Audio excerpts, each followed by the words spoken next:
बेटी चांदनी, बेटी चांदनी, मेरी तबीयत बहुत खराब लग रही है। बेटा जग्गू, उठो बेटा। कालू कौआ अपने घोंसले में बुखार से तड़प रहा था और अपने बच्चों को चिल्ला रहा था। तभी चांदनी की आँख खुलती है। चांदनी अपने पापा के पास आती है। पापा, क्या हुआ आपको?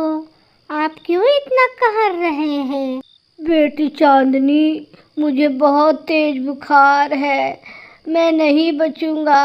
तुम बुलबुल से दवा लेके आओ, मुझे बहुत ठंड लग रही है। पापा, आप चिंता ना करें, अभी मैं जाके बुलबुल आंटी से दवाई लेके आती हूँ। चांदनी जग्गू को जगाती है। जग्गू भाई, उठो, पापा का तबीयत बहुत खराब हो गया है। मैं बुलबुल आंटी के पास दवाई लेने जा रही हूँ, तब तक तुम पापा का ख्याल रख। ठीक है चांदनी बहन, ठीक, मैं पापा का ख्याल रखूँगा। ऐसा कहकर चांदनी चली जाती है। चांदनी कबूतर के पास जाती है। कबूतर के दरवाजे पर दस्तक देती है। कौन है? अंकल, दरवाजा खोलिए, मैं चांदनी कवि बोल रही हूँ। क्या है, इतनी रात गई? तुम मेरे घर क्या करने आई हो? अंकल, मेरे पापा कालू के बहुत तेज बुखार है, उनको दवा ला के देना है और मुझे बुलबुल आंटी का घर नहीं पता। आप मेरी मदद कर दीजिए, मुझे बुलबुल आंटी के घर तक ले चलिए। नहीं नहीं, कालू बहुत ही बदतमीज पक्षी है, मैं उसका कोई मदद नहीं कर सकता। जाओ जाओ, यहाँ से जाओ तुम। ऐसे कबूतर चांदनी को भगा देता है और अपने घर का दरवाज़ा बंद कर लेता है। चांदनी को कुछ समझ नहीं आता। चांदनी फिर दूसरे पेड़ पर एक घर देखती है। वो उस घर के दरवाजे पर दस्तक देती है। घर तोते का होता है। कौन है इतनी रात के हमारी नींद खराब करने आया है? फिर तोता और हरियाली तोती दोनों दरवाजा खोल के बाहर आते हैं। ये तो कालू कौवा की बेटी चांदनी है। क्या बात है, तुम इतने रात में हमारे घर का दरवाजा खटखटा रही हो? आंटी, मेरे पापा की तबीयत बहुत खराब है। इतना सुनना था कि तोते का माथा गर्म हो जाता है। तुम कालू की बेटी हो ना, हमें तुम्हारा कुछ नहीं सुनना। तुम जाओ जाओ यहाँ से। कालू एक नंबर का बदमाश कौवा है, तुम उसकी बेटी हो, तुम भी उसी की तरह हो। चलो चलो जाओ यहाँ से। ऐसा कहकर हरियाली और मिट्ठू तोता दोनों अपने घर के अंदर चले जाते हैं और घर का दरवाज़ा बंद कर लेते हैं। चांदनी वहीं पेड़ पर बैठकर रो रही थी। उसे समझ नहीं आ रहा था कि वो क्या करे। तभी उसे रानो चिड़िया की याद आती है। चांदनी रानो चिड़िया के घर जाती है।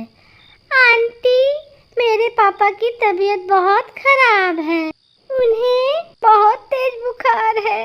मैं जानती हूँ आप भी मेरी मदद नहीं करेंगी, काहे कि न तोता ने मदद की, ना ही कबूतर अंकल ने। नहीं बेटी, क्या हुआ है तुम्हारे पापा कालू को? आंटी, उन्हें बहुत तेज बुखार है, मैं उनके लिए दवा लेने जा रही हूँ, पर मुझे नहीं पता कि बुलबुल आंटी का घर कौन सा है। क्या आप मेरी मदद करेंगी, मुझे बुलबुल आंटी के घर ले चलेंगी? हाँ बेटा, तुम चलो मेरे साथ, मैं तुम्हें बुलबुल का घर दिखाती हूँ। रानो और चांदनी दोनों बुलबुल के घर जाते हैं। कालू का नाम सुनते ही बुलबुल चिढ़ जाती है। नहीं नहीं चिड़िया, सबके लिए दवा है मेरे पास, लेकिन उस कालू के लिए दवा नहीं है। वो बहुत ही लुटेरा है, उसने एक दिन मेरा पूरा फल छीन लिया था।